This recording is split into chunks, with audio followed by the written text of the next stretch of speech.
without so much as running water or electricity. Is that true? That's 100% true, and it's that there are hundreds of thousands of white Afrikaners living in squalor in squatter camps without water or electricity. I never even knew that until today. Yeah, some estimates suggest up to 1 million. So it's. But I guess that didn't make it to the UN's Human Rights Commission. 90% of the farms it had redistributed from whites who farmed the land for generations were given to blacks with little knowledge of farming. This is from the LA Times. Almost 25,000 square miles of land so far are now failing. The farms, which are active accruing revenue for the state, were handed over to people, and more than 90% of those are not functional, said Land Reform Minister Gugil Quinty. So the fact of the matter is things could get very, very much worse there. Yeah, they're bad already. I mean, nobody wants to talk about it. Yeah, I would recommend people look into the investigation that Genocide Watch did on their fact-finding mission last year. What's going on there? I won't even describe the horrors that are happening to some of these white farmers. These are not, just regular crimes like the regime wants to suggest. These are, things so monstrous, I don't think normal people can even conceive of these things. I mean, murdering babies in the most horrific ways imaginable. And this is very widespread. Now, the government tries to cover it up, and they're failing.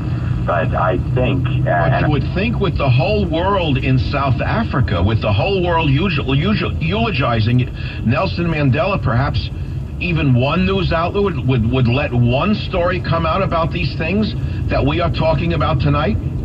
Are we not allowed to talk about these things on the Savage Nation? Is there something wrong with exposing the realities of South Africa in the midst of the whole world looking at the country today? It makes you wonder what the real agenda is, doesn't it? It makes you sort of fear for the future of this country that we have no press. But that's an old story on this country. Especially when, and I'm going to tell you this, Alex, I'm the only one talking about it. All of the others on the so-called conservative side of the media are obsessed with Obamacare, while these issues of genocide and crime are not even being discussed. It seems very politically incorrect to talk about it. I mean, a lot of people even try to justify it. They say, well, the Afrikaners did apartheid, and so then it's fine to exterminate them and to rape them and to disembowel them. And to yes, but there are members of these Azteca movements here in the United States of America, or La Raza, who say the same things about the Europeans living in California, New Mexico, Arizona, and elsewhere. They say, well, you stole the land from our Native American ancestors. Anything that happens to you is justified.